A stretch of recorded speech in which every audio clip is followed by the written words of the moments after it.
La paz del Señor, amados hermanos, que el Señor les bendiga grandemente en esta hora. Damos gracias a nuestro Dios por encontrarnos junto a ustedes para compartir, ¿verdad?, más una clase. Hemos estado aprendiendo muchas cosas maravillosas, importantes acerca de estos grandes siervos y siervas del Señor que de alguna manera, ¿verdad?, impactaron en nuestras vidas y en el mundo en su época y siguen aún hablando a través de su testimonio. Y continuamos entonces con la materia grandes héroes de la fe modernos. Y hoy lo vamos a hacer entonces con Jonathan Edwards, 1703 al 1758. Vamos primeramente, a modo de introducción, ver 3 láminas que nos encuentran en nuestro material y después estaremos entrando ya entonces en nuestro material en la página número 17. Pasión e intelecto, fuego y luz, doctrina y unción, teología y avivamiento. ¿Es incompatible la letra con el espíritu? ¿Se puede ser profundamente intelectual y a la vez profundamente espiritual? Esta es una controversia, ¿verdad?, que se da hasta los días de hoy. Yo muchas veces como pastor escucho a personas, ¿verdad?, decir: no es importante la letra, lo importante es el espíritu. Cuando se habla de esta manera, ¿verdad?, se da a entender de que no es importante estudiar, no es importante, ¿verdad?, adquirir conocimiento, pero nada más lejos, ¿verdad?, de la verdad. Y Jonathan Edwards lo demuestra, porque este gran siervo de Dios, ¿verdad?, este gran teólogo, ¿ya?, fue un hombre, ¿verdad?, que impactó, ¿verdad?, a su generación, y fue un hombre, ¿verdad?, de gran intelecto. Un hombre que desde su juventud, ¿verdad?, se dedicó y se preocupó por estudiar, ¿verdad?, no solo la escritura, sino también, ¿verdad?, adquirir conocimientos generales como filosofía. Era un naturalista, ¿verdad?, por excelencia, ¿ya?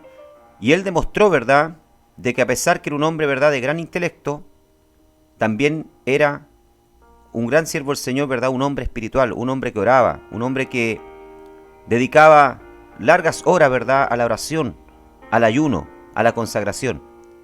Y esto hizo, ¿verdad?, esta mezcla entre la oración, ¿ya?, y el estudio hizo con que él se volviese una herramienta, ¿verdad?, poderosa en las manos del Señor. Por lo tanto, él demostró, ¿verdad?, que sí podemos, que el siervo del Señor, ¿verdad?, sí puede tener intelecto y fuego, ¿verdad?, y luz del Espíritu Santo a la vez.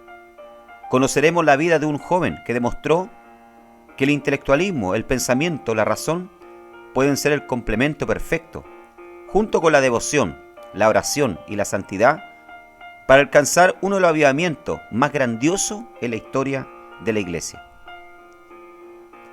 Jonathan Edwards, ¿verdad?, nació en East Windsor, Connecticut, en octubre de 1703, lo que es hoy, ¿verdad?, un estado de Estados Unidos. Su padre, Timothy Edwards, se graduó de Harvard y era el pastor de la aldea. Por lo tanto, ¿verdad?, este gran siervo del Señor venía, ¿verdad?, de una familia, por decirlo así, pastoral. Su abuelo también, ¿verdad?, había sido pastor. Como muchos niños de su época, Jonathan fue educado en su hogar, debido a que él mostró una inteligencia inusual. Su padre lo matriculó en Yale a la edad de 13 años. Mientras hacía su maestría, él tuvo una experiencia profunda de conversión que alteró radicalmente su vida y puso el fundamento para todo el profundo y maravilloso fruto que seguiría. Ahí vemos en la foto, ¿verdad?, a su mano derecha, la Universidad de Yale, donde Jonathan Edwards, ¿verdad?, estudió, y la cual hasta el día de hoy existe, ¿ya?, e imparte clases a sus alumnos. Y como dije anteriormente, ¿verdad?, Jonathan Edwards venía de una familia cristiana. Se cuenta, ¿verdad?, que su padre tenía 11 hijos. 10 hijas, ¿verdad?, 10 eran hijas, y solamente, ¿verdad?, Jonathan Edwards era el único varón. Por lo tanto, ¿verdad?, tanto su padre como su madre oraban a Dios y le pedían al Señor, ¿verdad?, que su hijo se convirtiera en un gran siervo de Dios, un hombre, ¿verdad?, lleno del Espíritu Santo. Y la historia nos muestra que sus oraciones no fueron en vano, porque Jonathan Edwards se consagró, ¿verdad?, y se transformó en un gran instrumento en las manos del Dios Todopoderoso. A los 13 años fue aceptado para ser estudiante de la Universidad de Yale, que entonces se llamaba Escuela Colegiada. Durante su etapa como estudiante, se opuso a la tendencia entre los estudiantes de alejarse de la fe puritana de los fundadores de la universidad y correr hacia un racionalismo elitista. Entonces Jonathan Edwards tenía claro, ¿verdad?, su visión. Él se oponía, ¿verdad?, a alejarse, ¿verdad?, a esa fe que los puritanos, aquellos emigrantes, ¿verdad?, de Inglaterra, que habían venido a conquistar las tierras, ¿verdad?, de lo que hoy conocemos como Estados Unidos, ¿ya? Estos puritanos, ¿verdad?, cuyo nombre lo habían adquirido porque se separaban de todo lo que tenía que ver, ¿verdad?, con la iglesia tradicional de Roma. Ellos querían una fe pura, de ahí su nombre. Habían fundado, ¿verdad?, los estados, ¿verdad?, de Estados Unidos, o como se conocía en la época, ¿verdad?, como la Nueva Inglaterra, ¿ya?, bajo, ¿verdad?, las estrictas leyes, ¿verdad?, de la Escritura, de la palabra del Señor. Y venían con un fuego, ¿verdad?, del Espíritu, no solo para conquistar una tierra, para fundar una nueva nación, sino una nación, ¿verdad?, basada su fe en Dios, su confianza en el Señor. Pero esto con el tiempo, ¿verdad?, se había ido desapareciendo. Y Jonathan Edwards, ¿verdad?, como había sido criado en un hogar cristiano, en un hogar donde se oraba, se buscaba a Dios, él se oponía, ¿verdad?, a que aquella fe de sus primeros, ¿verdad?, de los primeros colonos puritanos que habían llegado ahí, ¿verdad?, a fundar esta tierra, ¿ya? Él se negaba de que esta llama, esta fe, ¿verdad?, se extinguiese y que fuese, ¿verdad?, reemplazada por el racionalismo, ya de la élite de la época. Pero nunca se comportó, ¿verdad?, como un fanático. Él era un hombre, ¿verdad?, equilibrado, Jonathan Edwards. Estando en la universidad, ¿verdad?, Edwards leyó ampliamente e interactuó con John Locke. ¿Ya? John Locke, ¿verdad?, era un filósofo, profesor y médico. También, ¿verdad?, tuvo contacto con Isaac Newton y todo el movimiento de la Ilustración. Muchos de sus primeros escritos fueron sobre temas, ¿verdad?, científicos. Entonces, vemos acá, ¿verdad?, que a pesar, ¿verdad?, de que Jonathan Edwards venía de una familia cristiana, de una familia, ¿verdad?, de padres pastores, abuelo pastor, ¿verdad?, él sabía mantener el equilibrio. Él sabía, ¿verdad?, poder compartir también, ¿verdad?, con personas que tal vez no tenían la misma fe que él, ya, que daban más, ¿verdad?, razón o le daban más valor, ¿verdad?, a la ciencia. Pero Jonathan Edwards no tenía problema, ¿verdad?, en poder compartir, ¿verdad?, e intercambiar ideas con estas personas.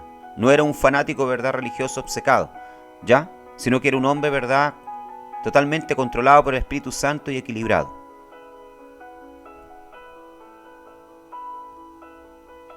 En 1729, Jonathan Edwards empezó oficialmente, ¿verdad?, su ministerio como aprendiz de su abuelo materno, Solomon Stoddard, en Northampton durante los 2 años antes de convertirse en el único predicador de la iglesia de Northampton. ¿Ya? Ahí en la mano derecha, ¿verdad?, vemos la foto del abuelo, ¿verdad?, Solomon, que estuve leyendo también la biografía de él, ¿verdad?, fue un gran pastor, ya, en aquella ciudad, en Massachusetts, y su nieto, ¿verdad?, Jonathan Edwards, entonces lo reemplaza, ¿verdad?, lo sucede después de que él abandona entonces ya por la edad, ¿verdad?, el pastorado.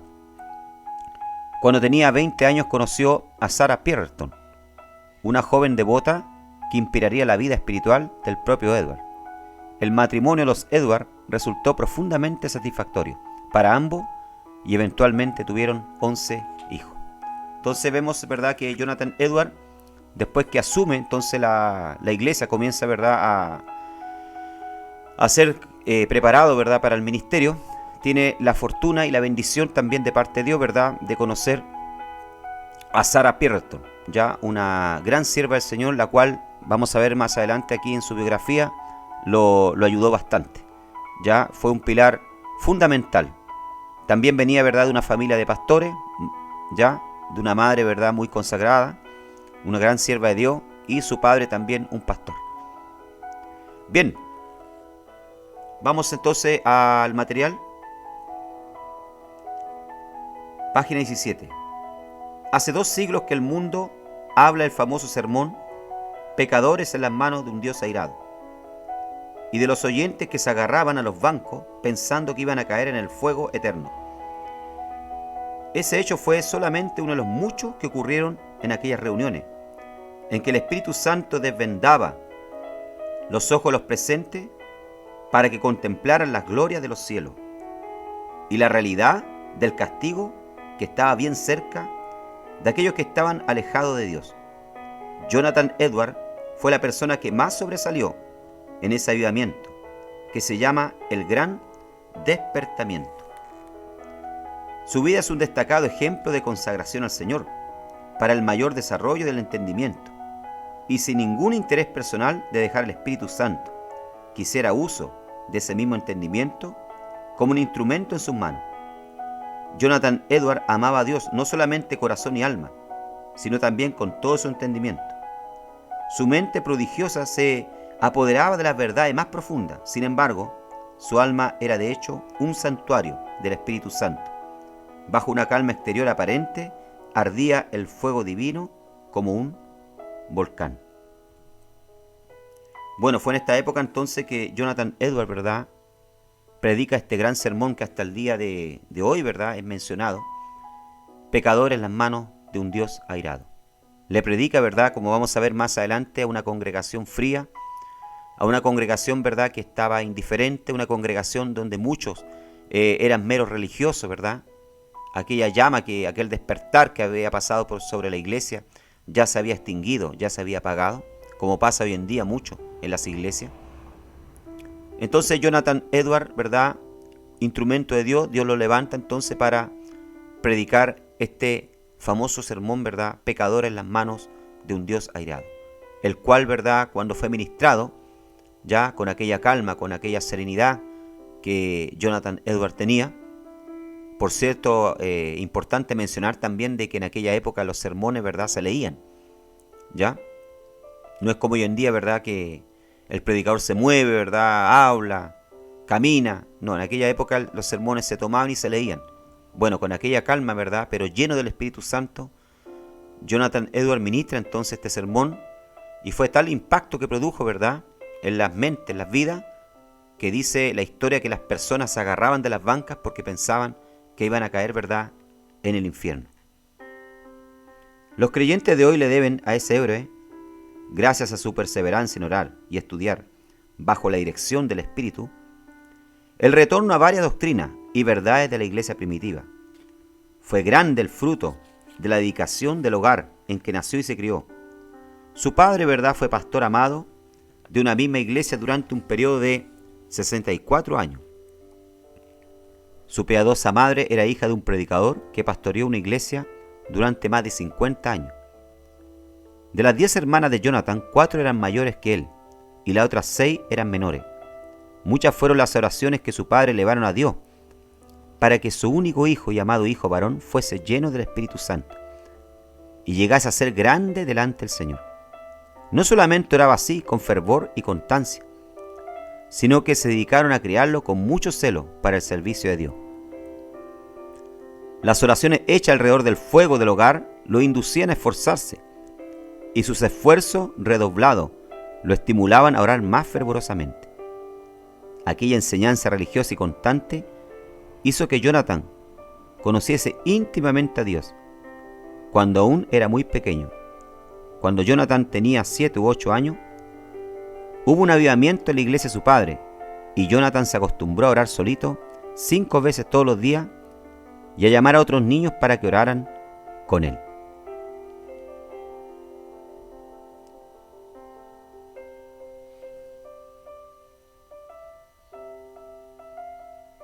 Aquí citamos sus palabras sobre este asunto.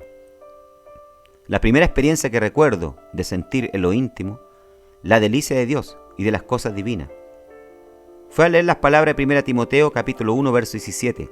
Por tanto, al Rey de los siglos, inmortal, invisible, al único y sabio Dios, sea honor y gloria por los siglos de los siglos. Amén. Sentía la presencia de Dios hasta arderme el corazón y abrazarme el alma de tal manera que no sé cómo describirla. Me gustaba pasar el tiempo mirando la luna y de día contemplar las nubes y el cielo. Pasaba mucho tiempo observando la gloria de Dios revelada en la naturaleza, y cantando mis contemplaciones del Creador y Redentor. Antes sentía mucho miedo al ver los relámpagos y al oír el estruendo de los truenos. Sin embargo, más tarde me regocijaba al oír la majestuosa y terrible voz de Dios en la tronada.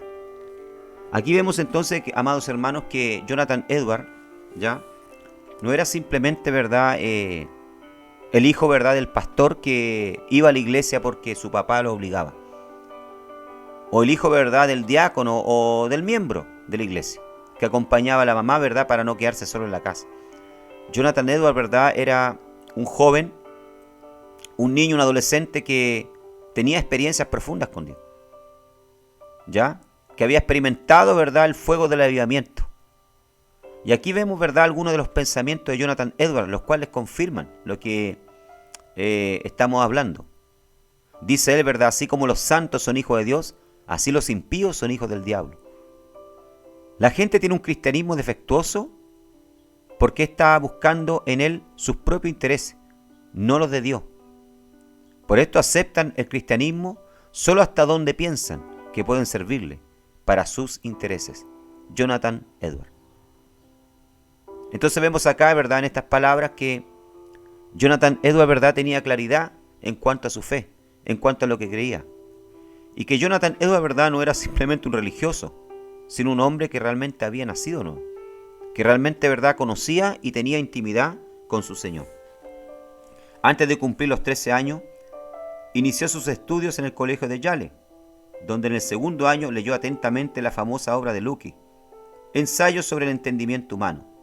Se ve en sus propias palabras acerca de esa obra el gran desarrollo intelectual del muchacho. Encontré más gozo en su lectura que el que siente el más avaro al juntar grandes cantidades de oro y plata de tesoros recién adquiridos, decía Jonathan Edwards, ¿verdad?, con respecto a los escritos de Lukács. Edwards, antes de cumplir los 17 años, se graduó en el colegio de Yale con las más altas calificaciones. Siempre estudiaba con mucho ahínco, pero también buscaba tiempo para estudiar la Biblia diariamente. Después de graduarse, continuó sus estudios en Yale durante 2 años y entonces fue elegido para el ministerio. Refiriéndose a esa época, su biógrafo escribió acerca de su costumbre de dedicar ciertos días para ayunar, orar y hacer examen de conciencia.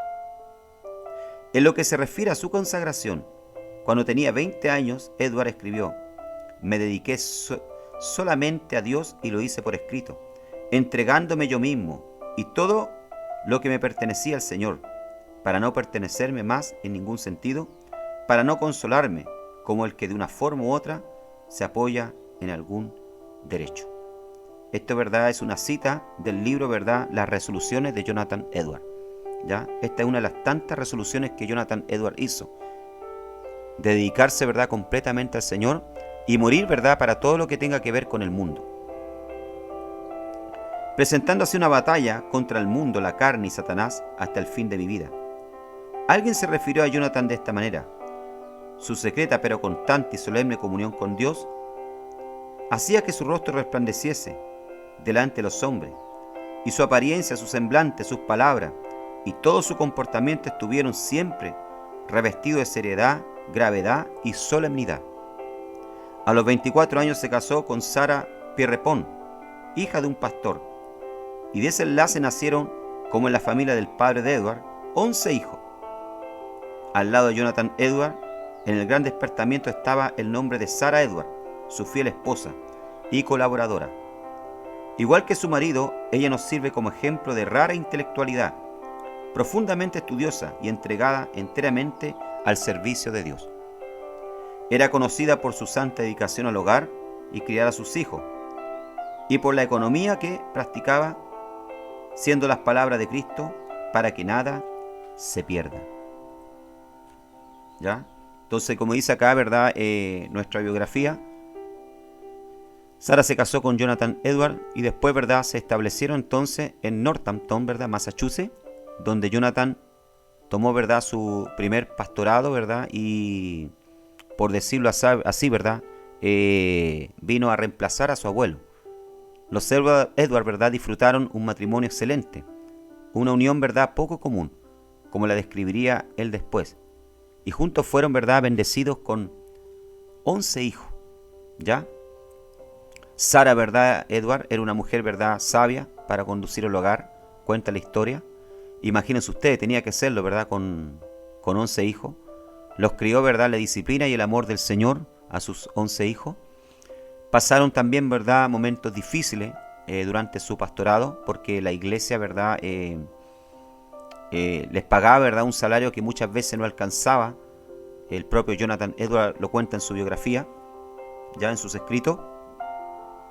Y él muchas veces, ¿verdad?, durante todos los años tenía que estar regateando, ¿verdad?, y pidiendo por favor que le aumentaran el salario para poder así, ¿verdad?, subsistir en el pastorado juntamente, ¿verdad?, con su familia, pues él había abandonado todo, ¿verdad?, para poder dedicarse completamente al ministerio.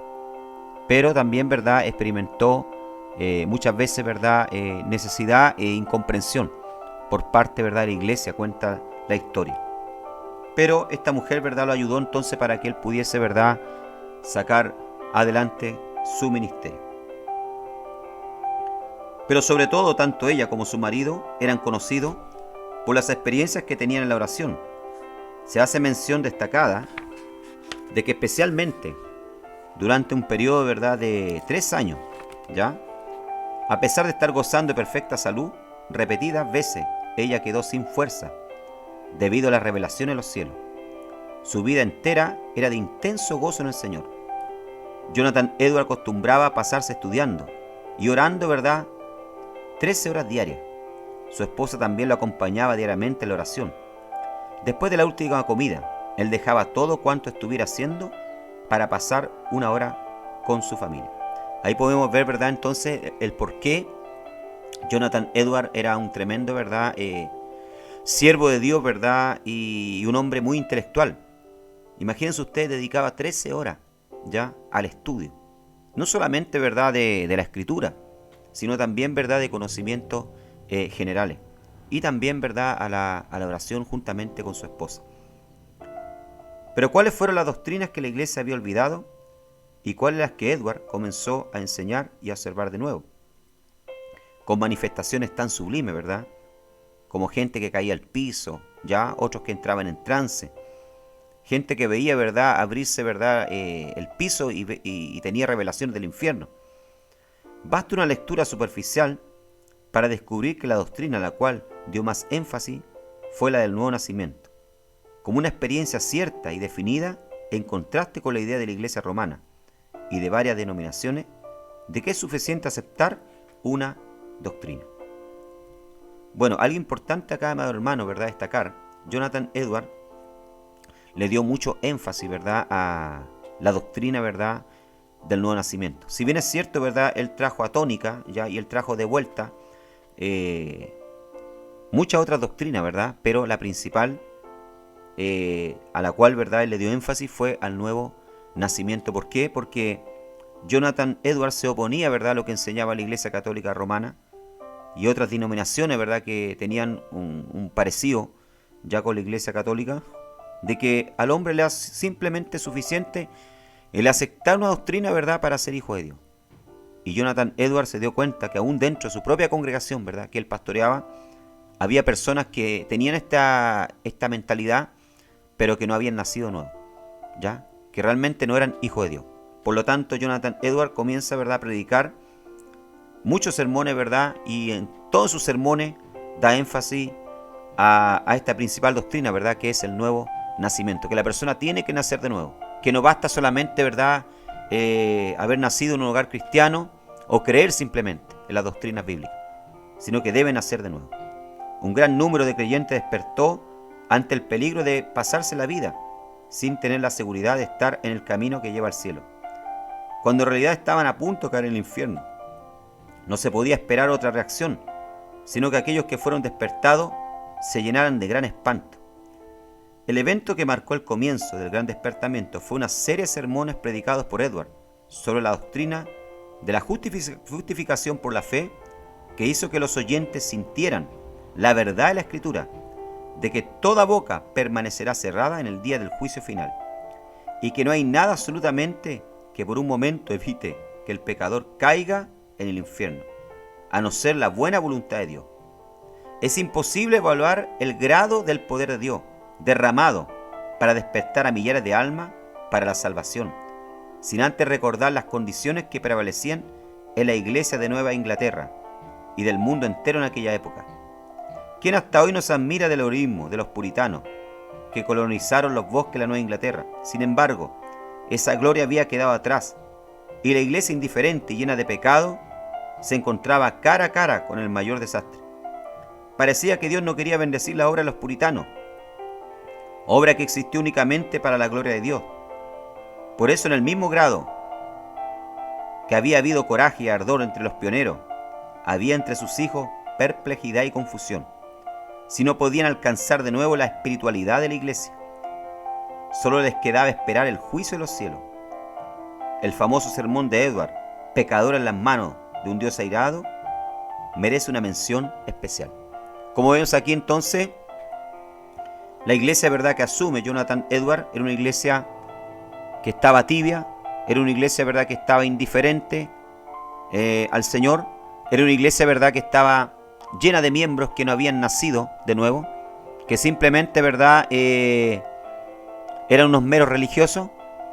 Entonces Jonathan Edwards comienza, verdad, a orar, comienza a buscar a Dios y cuenta la historia, verdad, entonces que predica este famoso sermón, verdad, pecador en las manos de un Dios airado, el cual trajo, verdad, un gran avivamiento, un gran despertamiento en su iglesia, y no solamente en su iglesia, sino que en todo lo que se conocía en aquella época como la Nueva Inglaterra, ya, o Estados Unidos hoy.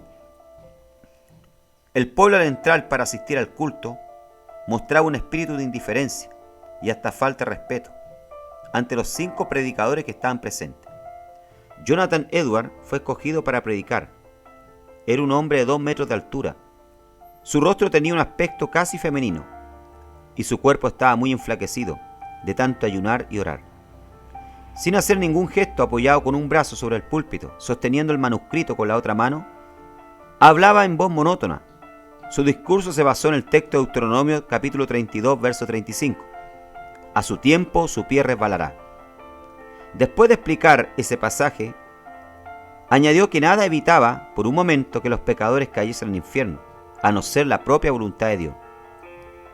Que Dios estaba más encolerizado con algunos de los oyentes que con muchos de los que ya estaban en el infierno. Que el pecado era como un fuego encerrado dentro del pecador y listo con el permiso de Dios para transformarse en hornos de fuego y azufre. Y que solamente la voluntad de Dios, indignado, lo guardaba de una muerte instantánea. Prosiguió luego aplicando el texto al auditorio. Ahí está el infierno, con la boca abierta. No existe nada a vuestro alrededor sobre los que os podáis afirmar y asegurar. Entre vosotros y el infierno existe solo la atmósfera. Hay en este momento nubes negras de la ira de Dios, cerniéndose sobre vuestras cabezas, que presagian espantosas tempestades, con grandes rayos y truenos. Y si no fuese por la soberana voluntad de Dios, que es lo único que evita el ímpetu del viento hasta ahora, seríais destruidos y transformados en una paja de la era. El Dios que os sostiene en la mano sobre el abismo del infierno, más o menos como el hombre sostiene una araña o otro insecto repugnante sobre el fuego por un momento, para dejarlo caer después, está siendo provocado en extremo. ¿No sería de admirar si alguno de vosotros que están llenos de salud y se encuentran en este momento tranquilamente sentados en esos bancos, traspusiesen el umbral de la eternidad antes de la mañana? Termina, ¿verdad?, este sermón Jonathan Edwards. El resultado del sermón fue como si Dios hubiese arrancado un velo a los ojos de la multitud para que contemplaran la realidad y el horror de la situación en que se encontraban. En ese punto el sermón fue interrumpido por los gemidos de los hombres y los gritos de las mujeres, que se ponían de pie o caían al suelo. Fue como si un huracán soplase y destruyese un bosque. Durante la noche entera la ciudad de Enfield estuvo como una fortaleza sitiada. Oíase en casi todas las casas el clamor de las almas, que hasta aquella hora habían confiado en su propia justicia. Esperaban que en cualquier momento Cristo fuese a descender de los cielos, rodeado de los ángeles y de los apóstoles, y que las tumbas se abriesen para entregar a los muertos, que en ellas había tales victorias. Contra el reino de las tinieblas se ganaron de rodillas. Imagínense usted qué maravilloso, ¿verdad? Cuántas almas se entregaron después de ese sermón. Y ese sermón, ¿verdad?, traspasó las fronteras. Dice que hasta Escocia se escuchó hablar, ¿verdad?, del gran avivamiento. Y llegó el avivamiento, ¿ya? Que Dios utilizó, ¿verdad?, a Jonathan Edwards para traerlo a su ciudad, ¿verdad?, y a toda Nueva Inglaterra, o Estados Unidos, como lo conocemos hoy. Edwards no había abandonado ni había dejado de gozar los privilegios de la oración, una costumbre que él tenía desde niño. También continuó frecuentando los lugares solitarios del bosque, donde podía tener comunión con Dios. Como un ejemplo citamos la experiencia que él tuvo a los 34 años de edad, cuando entró al bosque a caballo. Allí postrado en tierra le fue concedido tener una visión tan preciosa de la gracia, amor y humillación de Cristo como mediador, que pasó una hora vencido por un torrente de lágrimas y llanto. Como era de esperarse, el maligno, ¿verdad?, trató de anular la obra gloriosa del Espíritu Santo en el gran despertamiento, atribuyéndolo todo al fanatismo. En su defensa, Edwards escribió: Dios, conforme a la Escritura, hace cosas extraordinarias. Hay motivos para creer, según las profecías de la Biblia, que las más maravillosas sus obras tendrán lugar en la última época del mundo. Nada se puede oponer a las manifestaciones físicas, como son lágrimas, gemidos, gritos, convulsiones, desmayos. Dice, ¿verdad?, Jonathan Edwards en su defensa contra aquellos, ¿verdad?, que lo criticaban por las manifestaciones físicas, ¿ya?, espirituales que habían en los cultos durante las reuniones. Vemos entonces que Jonathan Edwards enfrentó, ¿verdad?, oposición y dificultades. Todo esto, ¿verdad?, dividió al pueblo de las iglesias en dos grupos. Había algunos que eran totalmente opuestos al avivamiento. Eran hombres que defendían la misma teología de Edwards. Eran calvinistas, pero no les gustaba el avivamiento. Lo que pasa hoy en la iglesia, ¿verdad?, siempre hay dos grupos. Un grupo de personas, ¿verdad?, que creen en el avivamiento, que creen en las lenguas, que creen, ¿verdad?, en las manifestaciones físicas del Espíritu que éstas trae. Pero hay gente, ¿verdad?, que no le gusta el avivamiento. Hay gente, ¿verdad?, que quiere quedarse acomodada, sentada, ¿ya?, muerta espiritualmente. No le gustaba el elemento emocional, no le gustaba la novedad. Hacía muchas objeciones a lo que estaba pasando. Y Edwards tenía que defender el avivamiento contra esos críticos. Él dice, ¿verdad?, en efecto es natural esperar, al asociar la relación que existe entre el cuerpo y el espíritu, que tales cosas sucedan. Así habla la Escritura, refiriéndose al carcelero que se postró ante Pablo y Silas, angustiado y temblando, dice. El salmista exclamó: bajo la convicción de pecado, se envejecieron mis huesos en mi gemir todo el día. Salmo 32:3. Los discípulos de la tempestad del lago gritaron de miedo. La novia en el cantar de los cantares quedó vencida por el amor de Cristo hasta desfallecer. Lo cierto es que en la Nueva Inglaterra comenzó el 1740, uno de los mayores avivamientos de los tiempos modernos. También es cierto que ese movimiento se inició no con los sermones célebres de Edwards, sino con la firme convicción que él tenía de que hay una obra directa que el Espíritu Divino realiza en el alma humana. Nótese bien, no fueron esos sermones monótonos, ni la elocuencia extraordinaria de algunos como Jorge Whitfield, sino la obra del Espíritu Santo en el corazón de los muertos espiritualmente, que comenzando en Northampton se esparció por toda Nueva Inglaterra y por las colonias de América del Norte, llegando hasta Escocia e Inglaterra. En un periodo de 2 a 3 años, la Iglesia de Cristo despertó de una época de la mayor decadencia entre la escasa población de Nueva Inglaterra, siendo arrebatada de 30 a 50.000 almas del infierno. En medio de su lucha, y cuando menos se esperaba, Jonathan Edwards dejó de existir. Apareció en Princeton una epidemia de viruela, y un hábil médico fue llamado a Filadelfia para vacunar a los estudiantes. Nuestro predicador y 2 de sus hijas fueron vacunados también contra la viruela. Debido a la fiebre resultante de esa vacunación, la fuerza, ¿verdad?, de nuestro héroe fueron disminuyendo gradualmente hasta que un mes después falleció. Bien, hemos visto, ¿verdad?, cómo Dios utilizó poderosamente a este siervo del Señor. Pero no todo, ¿verdad?, fue gloria, no todo fue, ¿verdad?, manifestación del Espíritu Santo, no todo fue alegría. Jonathan Edwards, ¿verdad?, tristemente, ¿verdad?, experimentó las consecuencias, ¿verdad?, del ministerio muchas veces. Las consecuencias, ¿verdad?, de ser rechazado, de ser incomprendido.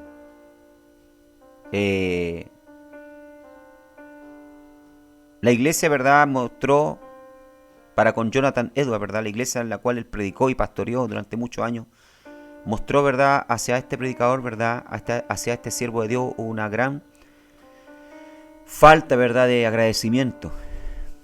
Después de grandes manifestaciones y de servir, ¿verdad?, fielmente a su congregación por 23 años, Edwards fue expulsado de su iglesia. Se levantaron, ¿verdad?, falsos rumores, pero el verdadero problema era su negativa a bautizar a los hijos de los miembros que no podían dar testimonio de la gracia salvadora. Se produjo en la iglesia, ¿verdad?, una controversia, como dije anteriormente, ¿verdad?, en que Jonathan Edwards se negaba, ¿verdad?, a bautizar y ministrar la cena al Señor para aquellas personas que él consideraba que no habían nacido nuevo y que no daban fruto, ¿verdad?, de haber nacido nuevo. Esto hizo, ¿verdad?, con que la élite, ¿verdad?, de la iglesia, personas muy poderosas, llevaran, ¿verdad?, a una votación, como se hacía en la época, ¿verdad?, la continuidad, ¿verdad?, de Jonathan Edwards frente a la iglesia. Por amplia mayoría, la iglesia de Northampton votó por no cambiar sus prácticas sacramentales, ¿verdad? O sea, querían seguir bautizando a personas que ni siquiera se habían convertido, que simplemente, ¿verdad?, abrazaban la doctrina, y seguir, ¿verdad?, dándole la cena al Señor a personas que todavía no daban fruto, ¿verdad?, de un nuevo nacimiento. Al año siguiente, Edward dejó Northampton con su familia, refugiándose en la colonización en la frontera de Stockbridge, cerca de la frontera occidental de Massachusetts, donde sirvió, ¿verdad?, como pastor de una pequeña congregación y como misionero a los indios. ¿Ya? Así terminaron entonces los días de Jonathan Edwards. En 1757, ¿verdad?, fue nombrado presidente de la Universidad de Princeton. Viajó a Princeton para tomar posesión de su cargo en febrero de 1758. Durante ese viaje se vacunó contra la viruela, pero la inoculación en sí le produjo la muerte al mes siguiente. Sin embargo, los 7 años antes de su muerte fueron años fructíferos. Produjo libros que aún continúan teniendo un impacto teológico tremendo en la iglesia. El libro El fin para el cual Dios creó el mundo lo puede atestiguar, así como el libro Los afectos religiosos nos muestra la gran sensibilidad pastoral del teólogo del avivamiento. Algunas lecciones, ¿verdad?, que aprendemos de Jonathan Edwards para nuestros días. En primer lugar, ¿verdad?, nos recuerda que el avivamiento es la cura eficaz para sanar, ¿verdad?, la actual apatía de la iglesia, que es producto de la egolatría de sus miembros. ¿Ya? Es lo que estamos viviendo hoy, ¿verdad?, un enfriamiento espiritual, una indiferencia hacia las cosas del Señor dentro de nuestras congregaciones. Y lo único que, ¿verdad?, que puede sanar a nuestra iglesia de esta frieza, ¿verdad?, esta indiferencia, es un avivamiento enviado por Dios, como en los días de Jonathan Edwards. Nos enseña también que los avivamientos son obra de Dios, y es Dios inclinando los corazones de los santos dormidos a la belleza del Evangelio, provocando un sentir más profundo respecto del pecado y de la gracia, destruyendo así nuestra autojustificación. Durante el avivamiento, el trabajo normal del Espíritu Santo, convicción de pecado, gozo, experimentar la presencia de Dios, se intensifica, haciendo que la presencia de Dios entre su pueblo sea evidente, y Edwards nos dice que la señal externa de un verdadero avivamiento son la exaltación de Cristo y la evidencia del fruto del Espíritu Santo, la experiencia del corazón, diferente de una interpretación puramente intelectual de la gracia de Dios, un celo profundo por las misiones y el evangelismo, ya que el pueblo que ha sido asombrado por la gracia de Dios no se queda quieto. Amén. Que el Señor nos ayude. Que el Señor nos ayude, ¿verdad?, a tener en nuestro corazón el deseo, ¿verdad?, de Que Dios envíe, ¿verdad?, un gran avivamiento sobre nuestra generación, si Cristo, ¿verdad?, no viene antes. Sobre nuestras familias, sobre nuestros hijos, sobre nuestras congregaciones. Que podamos, ¿verdad?, al igual que Jonathan Edwards, no desechar el intelectualismo, no desechar, ¿verdad?, el conocimiento, pero también siempre mantener nuestros corazones, ¿verdad?, encendida la llama del Espíritu Santo. Que el Señor les bendiga.